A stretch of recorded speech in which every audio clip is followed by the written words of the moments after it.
ರಾಜ್ಯ ರಾಜಕಾರಣದಲ್ಲಿ breakfast meeting ತುಂಬಾ ಕುತೂಹಲಕ್ಕೆ ಕಾರಣವಾಗಿದೆ. ಇವತ್ತಿನ ಮೀಟಿಂಗ್ ಅನ್ನ ವಿಚಾರಕ್ಕೆ ಸಂಬಂಧಪಟ್ಟಂತೆ ನಿಮ್ಮ ಪಬ್ಲಿಕ್ ಟಿವಿಯಲ್ಲಿ ನಾನ್ ಸ್ಟಾಪ್ ಕವರೇಜ್ ಏನೇನಾಗುತ್ತೆ ಅನ್ನೋದರ ಪಿನ್ ಟು ಪಿನ್ ಮಾಹಿತಿಯನ್ನ ನಿಮ್ಮ ಮುಂದೆ ಇಡ್ತಾ ಹೋಗ್ತೀವಿ. ಕೆಲವೇ ಕ್ಷಣಗಳಲ್ಲಿ ಸಿಎಂ ಡಿಸಿಎಂ ಬ್ರೇಕ್ಫಾಸ್ಟ್ ಮೀಟಿಂಗ್ ಆರಂಭ ಆಗುತ್ತೆ. ಸಿಎಂ ಡಿಸಿಎಂ ಇಬ್ಬರೇ ಈ ಚರ್ಚೆಯಲ್ಲಿ ಭಾಗಿಯಾಗ್ತಾ ಇದ್ದಾರೆ. ಸಿಎಂ ಡಿಸಿಎಂ ಬ್ರೇಕ್ಫಾಸ್ಟ್ ಮೀಟಿಂಗಿಗೆ ಯಾರಿಗೂ ಕೂಡ ಎಂಟ್ರಿ ಇಲ್ಲ. ಇಬ್ಬರೇ ಕೂತು ಮಾತನಾಡುವಂತೆ ಹೈಕಮಾಂಡ್ನಿಂದ ಸ್ಪಷ್ಟ ಸಂದೇಶ ಬಂದಿದೆ. ಸಿಎಂ ಡಿಸಿಎಂ ನಡುವೆ ಮಾತ್ರ ಈ ಬ್ರೇಕ್ಫಾಸ್ಟ್ ಮೀಟಿಂಗ್ ನಡೆಯುತ್ತೆ ಅನ್ನೋದು ಗೊತ್ತಾಗ್ತಾ ಇದೆ. ಸಿಎಂ ನಿವಾಸ ಕಾವೇರಿಯಲ್ಲಿ ಭದ್ರತೆಯನ್ನ ಹೆಚ್ಚಿಸಲಾಗಿದೆ. ಕೆಲವೇ ಕ್ಷಣಗಳಲ್ಲಿ ಸಿಎಂ ಡಿಸಿಎಂ ಮುಖಾಮುಖಿ ಆಗ್ತಾ ಇದ್ದಾರೆ. ಅಧಿಕಾರ ಹಂಚಿಕೆಯ ವಿಚಾರಕ್ಕೆ ಸಂಬಂಧಪಟ್ಟಂತೆ ಇಬ್ಬರೇ ಮುಕ್ತವಾಗಿ ಮಾತನಾಡಲಿದ್ದಾರೆ.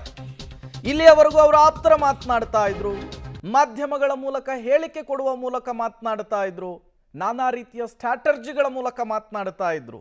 ಈಗ ಹೈಕಮಾಂಡ್ ಸೂಚಿಸಿದೆ, ಇಬ್ಬರು ಕೂತ್ಕೊಂಡು ಮಾತಾಡ್ಕೊಂಡು ಬನ್ನಿ ಅಂತ ಹೇಳಿದೆ. ಹಾಗಾಗಿ ಇಬ್ಬರ ನಡುವಿನ ಈ ಬ್ರೇಕ್ಫಾಸ್ಟ್ ಮೀಟಿಂಗ್ ರಾಜ್ಯ ಕಾಂಗ್ರೆಸ್ನಲ್ಲಿ ಕುತೂಹಲ ಕಾರಣವಾಗಿದೆ.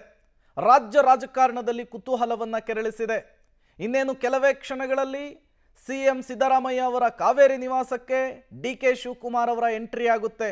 ಇಬ್ಬರೂ ಕೂಡ ತಿಂಡಿಯನ್ನ ತಿನ್ನುತ್ತಾ ಅಧಿಕಾರ ಹಂಚಿಕೆಯ ವಿಚಾರಕ್ಕೆ ಸಂಬಂಧಪಟ್ಟಂತೆ ಸಮಾಲೋಚನೆಯನ್ನು ನಡೆಸ್ತಾರೆ, ಮುಕ್ತವಾಗಿ ಚರ್ಚೆಯನ್ನು ನಡೆಸ್ತಾರೆ.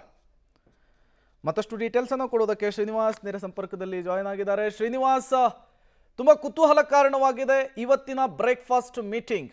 ಎಷ್ಟು ಗಂಟೆಗೆ ಬರ್ತಾರೆ ಡಿಕೆ ಶಿವಕುಮಾರ್ ಅವರು? ಯಾವ ರೀತಿಯ ಸಿದ್ಧತೆಗಳೆಲ್ಲ ಆಗಿದೆ? ಜೊತೆಗೆ ಎಷ್ಟು ಮುಖ್ಯವಾಗುತ್ತೆ ಇವತ್ತಿನ ಈ meeting Srinivas?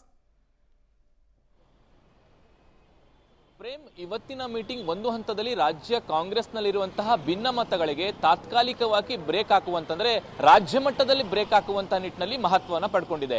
9:09 ಕಾಲಷ್ಟಕ್ಕೆ DCM DK Shivakumar ಅವರು ಸಿಎಂ ಅವರ ಅಧಿಕೃತ ನಿವಾಸ ಕಾವೇರಿಗೆ ಬರ್ತಾರೆ. ಇಲ್ಲಿ ಬ್ರೇಕ್ಫಾಸ್ಟ್ ಮೀಟಿಂಗ್ ಅನ್ನ ಮಾಡ್ತಾರೆ. ಒಂದು ಸ್ಪಷ್ಟವಾಗಿ ಹೈಕಮಾಂಡ್ ಸಂದೇಶವನ್ನ ರವಾನೆ ಮಾಡಿರುವಂತದ್ದು, ನೀವಿಬ್ರು ಕೂತು ಮೊದಲು ಗೊಂದಲವನ್ನ ಪರಿಹಾರ ಮಾಡಿಕೊಂಡು ಬಳಿಕ ದೆಹಲಿಗೆ ಬರಬೇಕು ಅನ್ನುವಂತ ಸಂದೇಶವನ್ನ ಕೊಟ್ಟಿದ್ದಾರೆ. ಆ ಹಿನ್ನೆಲೆಯಲ್ಲಿ ಇವತ್ತು ಸಿಎಂ ಸಿದ್ದರಾಮಯ್ಯ ಖುದ್ದು ಡಿಕೆ ಶಿವಕುಮಾರ್ ಅನ್ನ ಆಹ್ವಾನ ಮಾಡಿರೋದ್ರಿಂದ ಸೊ ಇವತ್ತಿನ ಸಭೆ ಮಹತ್ವವನ್ನು ಪಡ್ಕೊಂಡಿದೆ. ಅದಕ್ಕೂ ಮುಂಚೆ ನಾನು ಕಾವೇರಿ ನಿವಾಸದ ಬಳಿ ತೋರಿಸ್ತೇನೆ. ಸಹಜವಾಗಿ ಹೈ ವೋಲ್ಟೇಜ್ ಮೀಟಿಂಗ್ ಇರೋದ್ರಿಂದ ಒಂದಿಷ್ಟು ಭದ್ರತೆಗಳನ್ನ ಹೆಚ್ಚಿಗೆ ಮಾಡಿಕೊಳ್ಳಲಾಗಿದೆ. ಹೆಚ್ಚುವರೆಗೆ ಕೆಎಸ್ಆರ್ಪಿ ತುಕಡಿಗಳನ್ನ ನಿಯೋಜನೆ ಮಾಡಲಾಗಿರುವಂತದ್ದು.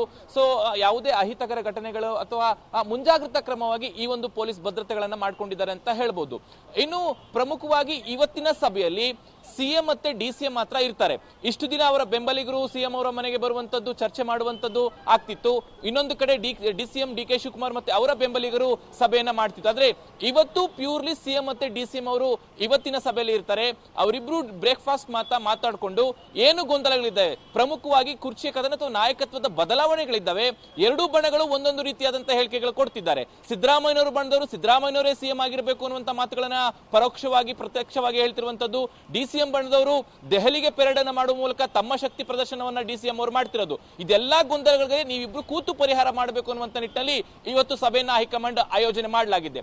ಇವತ್ತಿನ ಸಭೆಯಲ್ಲಿ ಕೂತ್ಕೊಂಡು ತಮ್ಮಲ್ಲಿರುವಂತಹ ಭಿನ್ನಾಭಿಪ್ರಾಯಗಳನ್ನ ಚರ್ಚೆಯ ಮೂಲಕ ಇತ್ಯರ್ಥ ಮಾಡಿಕೊಳ್ಳುವಂತದ್ದು ಟಾಸ್ಕ್ ಇರುವಂತದ್ದು ಇಬ್ಬರು ನಾಯಕರಿಗೆ.